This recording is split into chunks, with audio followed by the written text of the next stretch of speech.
with people, organizations, and events that create community in and around Richmond Hill. A very culturally diverse community with lots of trees and streams and interesting people.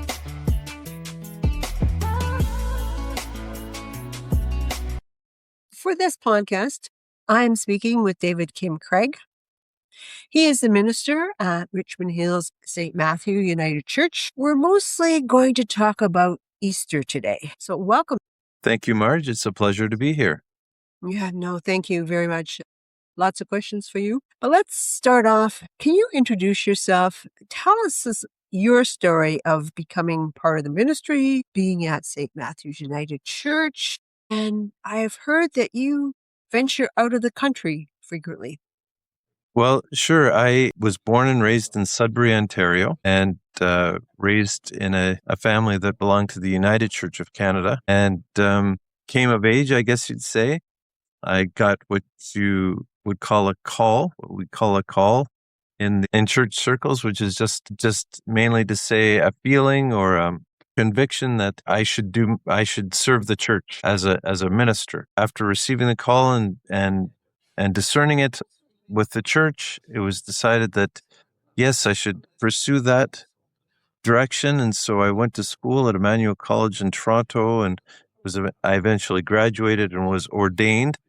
Ordination is the step that we say in the churches that ushers you into that special role of being a minister for a church. So I give sermons every Sunday, and I get to go and visit people in their homes, and sometimes when they're not well, I offer support and comfort. I will preside at weddings and funerals and do that kind of thing. So my career has taken me in many different to many different places. I started as a youth and young adult minister in Windsor, and then served a church in Sarnia, and I'd started a family by then. And after 3 years in Sarnia, was commissioned along with my partner to serve the church in South Korea. So we left for South Korea. We were there for 3 years. And then when we came back from South Korea, my partner got a job teaching at a college in Saskatoon, Saskatchewan. And I served a church and did some university chaplaincy, and decided that I would like to pursue a doctorate as well in church history. 10 years in Saskatoon, my partner again received an offer to teach, but this time back at Emmanuel College in Toronto. So we came back east, and I found a job as minister at St. Matthew's United Church in Richmond Hill, and I've been here since 2020. You also do some teaching.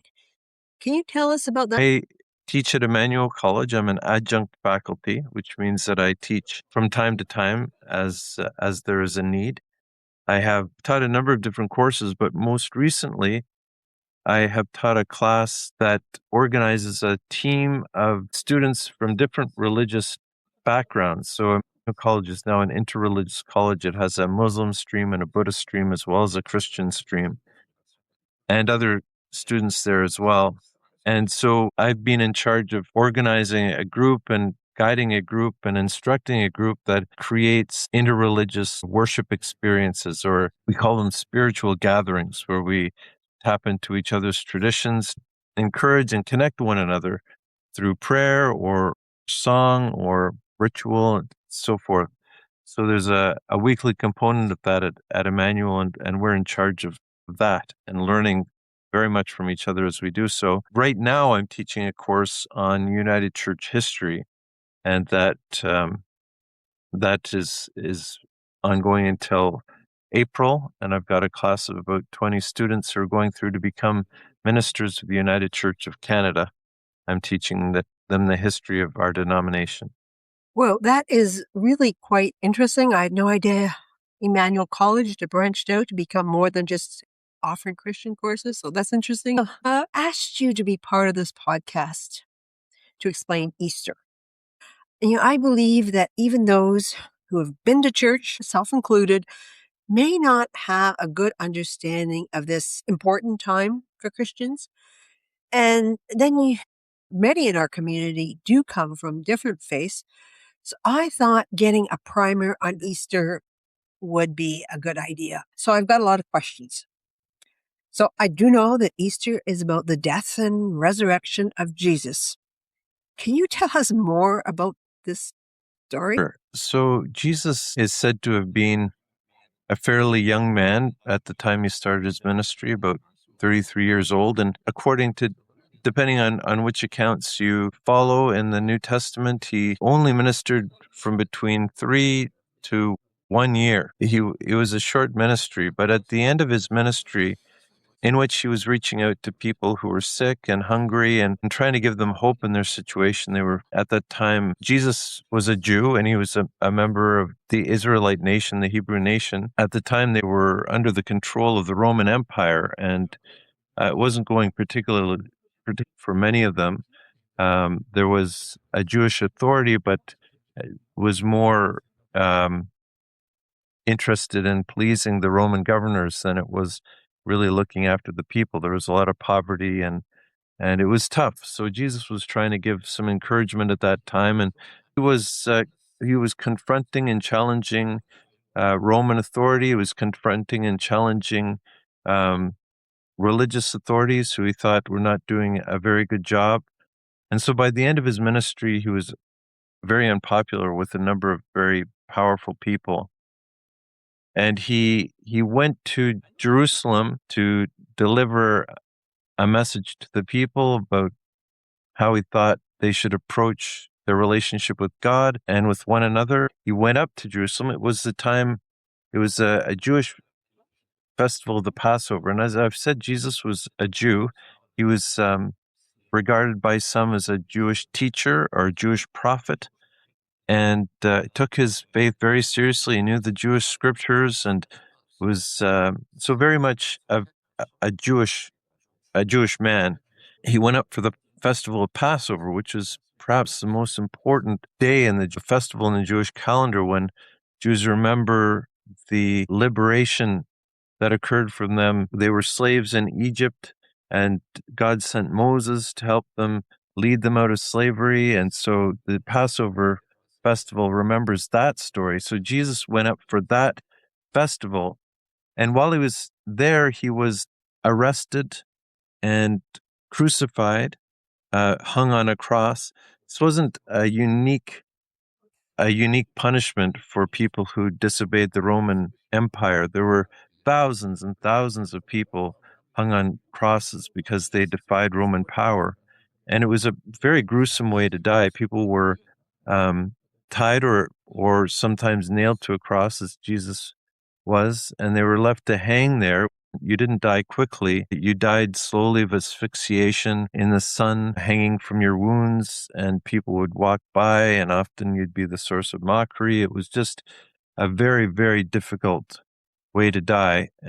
Jesus, we don't know. The Bible really focuses on Jesus' story, but we know that he was not alone in suffering that fate. So, anyways, he was inflicted with this very, very painful punishment and died on the cross. And the Bible story goes, the story from the Christian New Testament says that his followers took him down from the cross and found a tomb for him and buried him there, not expecting any more, although Jesus had hinted through his ministry that death would not keep him down, that he would be raised. They didn't really see or understand what he was trying to tell them.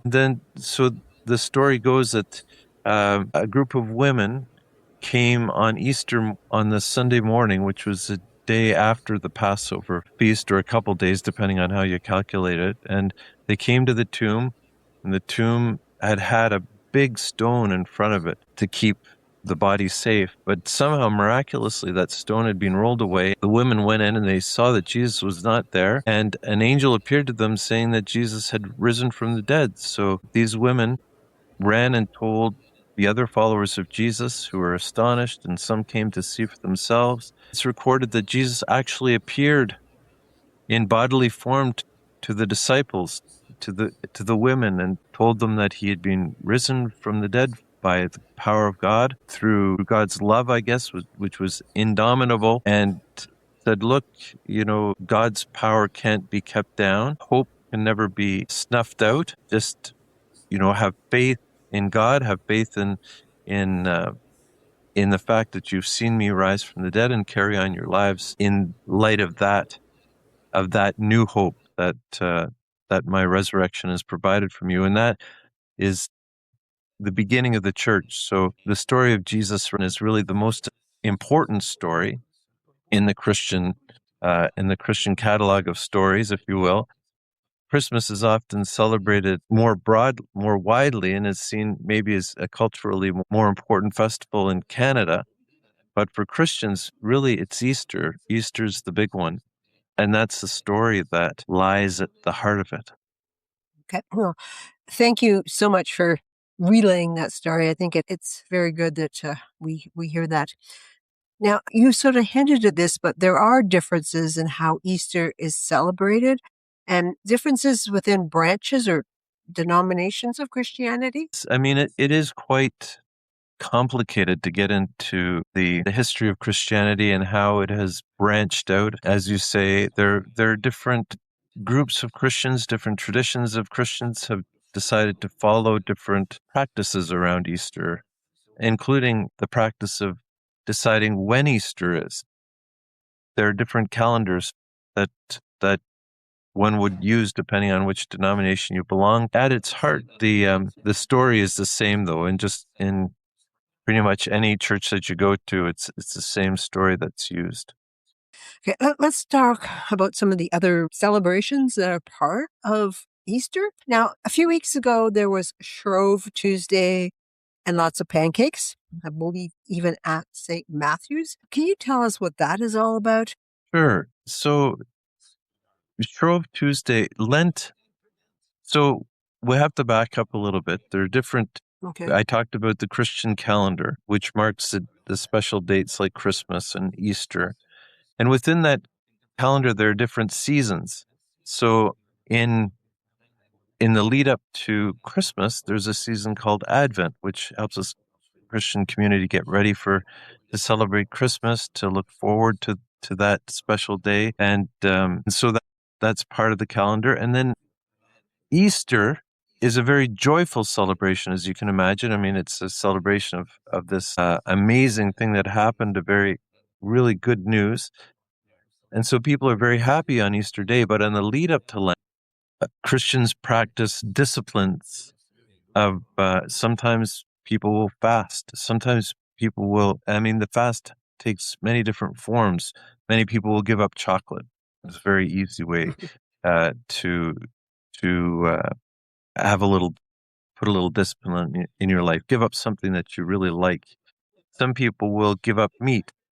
Some people will actually fast. I'm not doing that this year, but last year, I ate nothing between breakfast and supper. So so that I could experience a hunger on a daily basis. So Lent traditionally is a time of fasting, of giving up something. And your question was, what about Shrove Tuesday? What's all that about? Well, Shrove Tuesday is the day when you prepare for the big fast by eating as much as you possibly can. So the Shrove Tuesday is you go for breakfast or wherever, and you just make as many pancakes as you can, stack them on a plate, and just have a real feast. That's what we do in Canada. You may have heard of Carnival, which is practiced in the Caribbean and parts of South America, and that's basically the same thing. It's a big party. People get out and have as much fun as possible and eat all kinds of wonderful food because they know the next period of time is going to be dedicated to more somber introspection, self-denial, and things like that. Shrove Tuesday is part of that wider tradition of doing something really fun and really enjoying oneself before you enter into that period of So after Shrove Tuesday, I think Maundy Thursday follows right afterwards. And what's that about? And is it only like certain denominations that will recognize Maundy Thursday?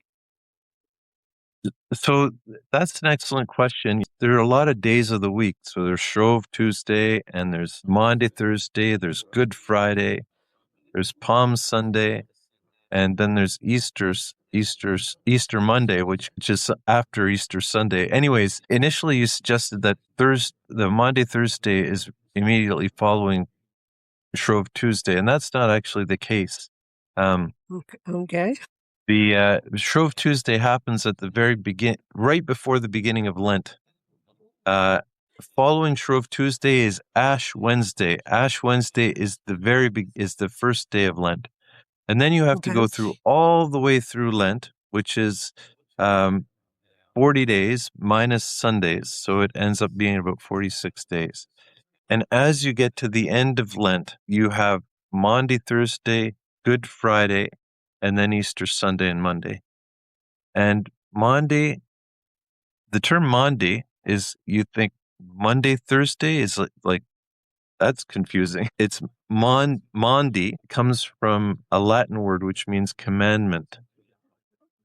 And Maundy Thursday is the day that Christians recall Jesus' commandment to love one another. It's a command that extends beyond the Christian community. You're supposed to love and serve others. And on that day, what is reenacted is there was a special supper. Well, it was the Last Supper. I won't get into the confusing details too much with this, but Jesus, after that supper, washed the feet of the disciples, which that day was an act of servitude. Not servitude, but of service, I guess. Servants would do this for their masters. They would wash their feet. So Jesus, who is the teacher, lowered himself in such a way that he was serving his disciples and showing them that as a Christian, you don't expect to be served. You don't expect privilege or position, but you have to humble yourself to the point that you can serve others. So that the great commandment was love one another as I have loved you. And that's the commandment that we remember on Maundy Thursday, Commandment Thursday. And you're right, not all churches will celebrate Maundy Thursday in the same way. In the United Church, what often happens, although St. Matthew's hasn't done this since I've arrived, but we'll have a special service in the evening, share a meal, and then actually wash one another's feet in a kind of ritualized way to reenact what Jesus did for his disciples. And you'll find a version of that in many different traditions. It'll be accompanied with a mass in the Catholic tradition sometimes, or just a regular worship service, or it'll be something much more informal where you just have a Bible reading and some prayers and this ritual act of washing feet. An interesting part of Easter, one I am not really too familiar with. I really like the message, though. Now, for the Sundays leading up to Easter, are there special services like they were for Advent? And what really are the themes or messages? You may be familiar with the Advent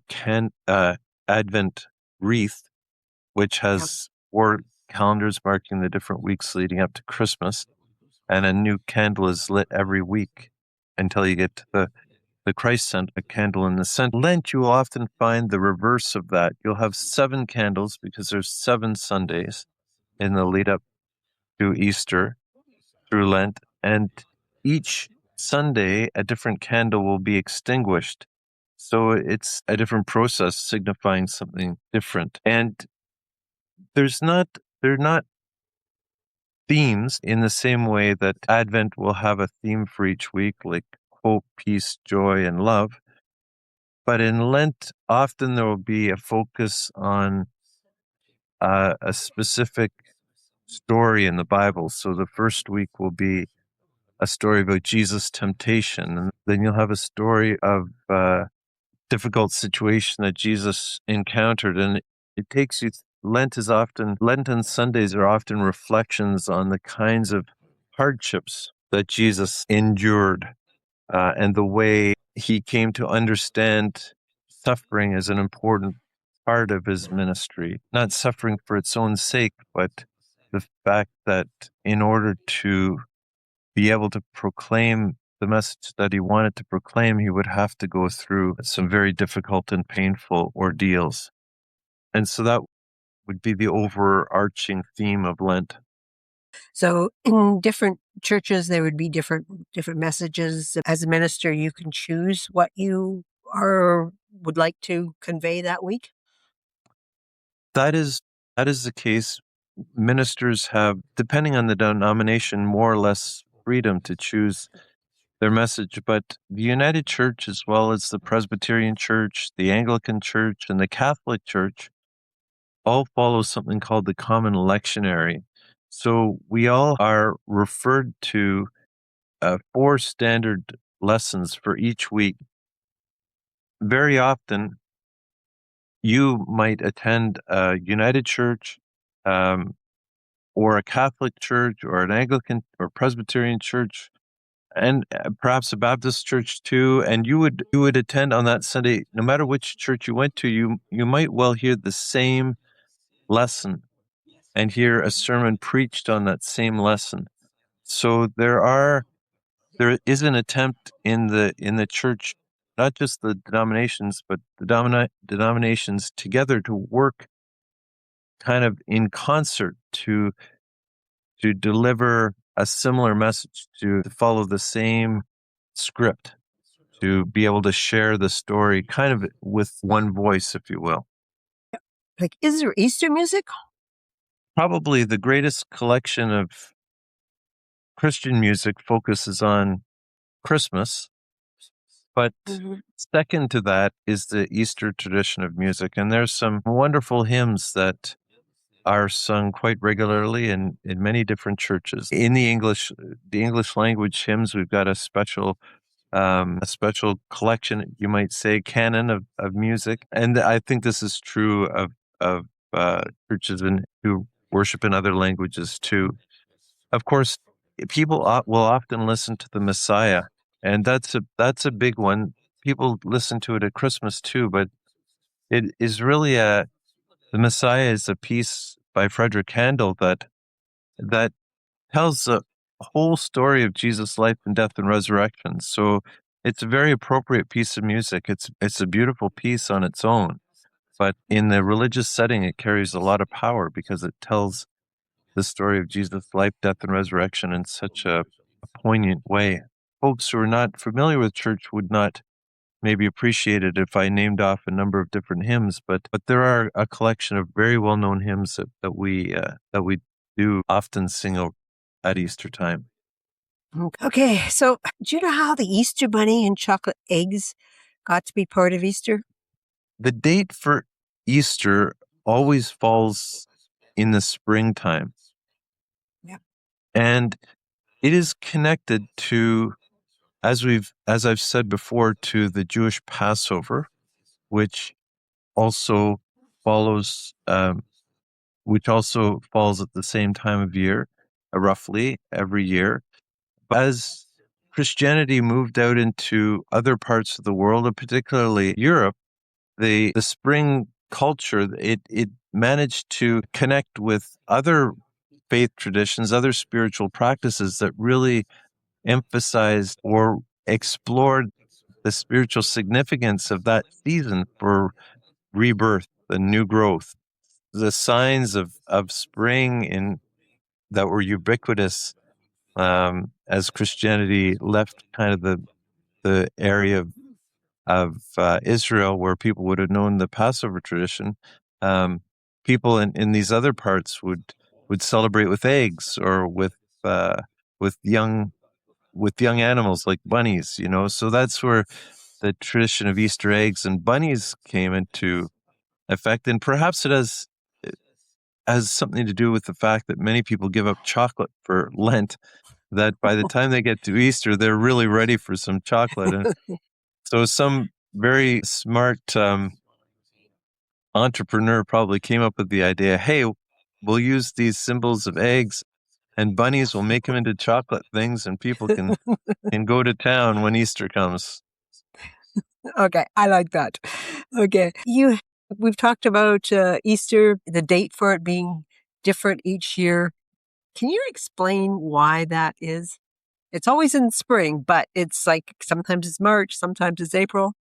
In this sense, there are some significant differences between particularly Western Christendom and Eastern Christendom and the Jewish calendar. There are three different ways of measuring when the Passover is supposed to be. And I'm not sure that I know the Jewish practice very well, but Passover falls, I believe, on the 15th day of the month of Nisan, which they calculate using the lunar calendar. Basically, Christians picked up the practice of marking Easter according to a lunar calendar, but what they did was, instead of following the Jewish practice, however it is that they measure the time, they decided that they would go by the spring equinox. So they would mark the spring equinox, and then they would say the first Sunday after the first full moon of the Easter equinox. So you have to look for the equinox when the days are equal, night and day, the same length, signifying the beginning of spring. And then you look for the first full moon, and then it'll be the first Sunday after that is Easter Right. Sunday. Okay. So Complicated, isn't it? it is. It's not obvious that. Thank you for Yeah. giving us that information. We need it. Okay. What do you like about Easter the most? Well, it is just a very beautiful Christian celebration that focuses minds and hearts on that very beautiful message of hope and encouragement. When I was young and growing up, I would attend worship service, Easter services. There would be candles, there would be flowers. As you said, there'd be this beautiful music, often special music, instruments in worship to really fill out the sound. And that experience of Easter morning was very beautiful. Often we would go to a special service. It would be a sunrise service. So we'd gather in the dark or just after the sunrise, and we'd have a service because the women, according to the Bible story, arrived at the tomb, the empty tomb, at right about sunrise. That Easter morning, that was the moment that that the tomb was open and Jesus was raised. And so the Easter sunrise service, everybody's huddled outside. It's still cold, and you wait for the first glimpse of the sun coming up. There's a lot of expectation and joy. So I really like those aspects of Easter. As somebody who leads worship, there's a lot of anticipation for the day, a lot of excitement. It's a very joyful event. At St. Matthew's, you do have a sunrise service on Easter, correct? That's right. We don't actually do it as early as sunrise. We gather at Okay. 7 a.m. on our Yeah. front lawn. It's Okay. early enough for most of us.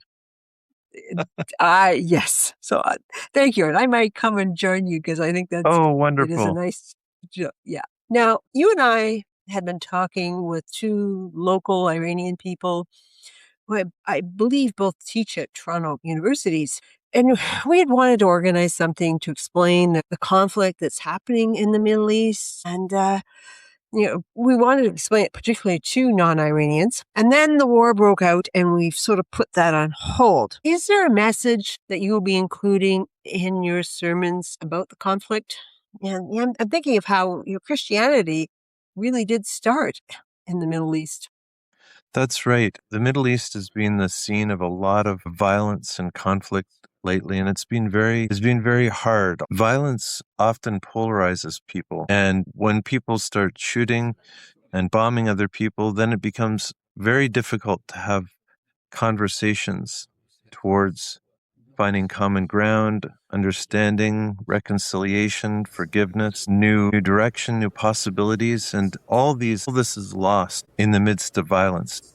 Very nearly lost. I mean, people, they struggle, but there seems like this space where these conversations shrinks and shrinks. So I've been trying to encourage my congregation to think about ways to carry on conversations with other people about what is happening, to learn more.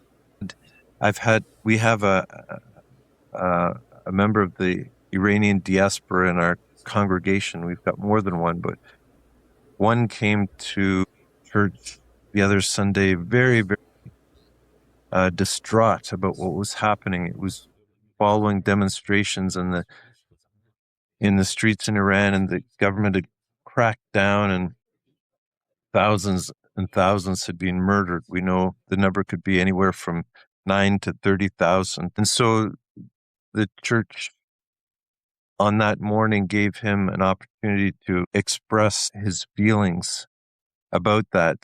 So, and then from there, trying to talk to people about the consequences of violence, trying to give them a new way to see the conflict beyond the black and white that we're often presented with in the news. It's just been a very difficult time because it has been so violent, and so people are feeling very anxious and wanting to know what's really happening and what role they could possibly play in making things better. Yeah, they are difficult times, and I do hope we have the opportunity to present something and help people really understand what's happening and really be better at listening to the others. So, is there anything else that you wanted to add? Well, I wanted to thank you, Marge. I mean, this is a wonderful opportunity to tell a little story about how Christian communities are celebrating this, are marking this important moment in our calendar. And I can say for myself and many in my congregation, we look around at how Richmond Hill is changing, how many people are coming from different parts of the world. I think it's important to us that we're able to share a little bit about ourselves. We want to meet people and get to know them and hear their stories. And part of that, of course, is sharing our own and feeling like we can do that. So thank you so much for making that possible. Oh, you're very welcome. No, I really feel strongly that there are not a lot of opportunities for people of different faiths, people that have not grown up in a church setting. They may not understand.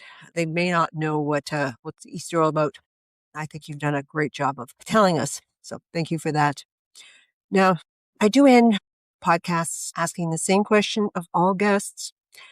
I'm going to ask you to imagine if you had a magic wand and could make one thing better in the world, what would that one thing be?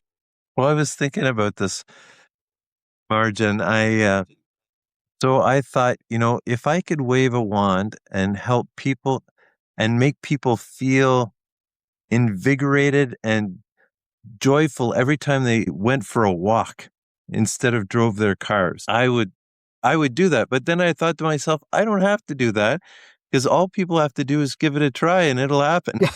So I'd love for people to get out and walk more, meet their neighbors, breathe the fresh air, hear the birds. It would just be. I think it would make everybody happier. So that's my hope. Your wish. I like that. So, well, thank you, David, so much for taking the time to do this podcast. It is so appreciated. Thank you, Marge.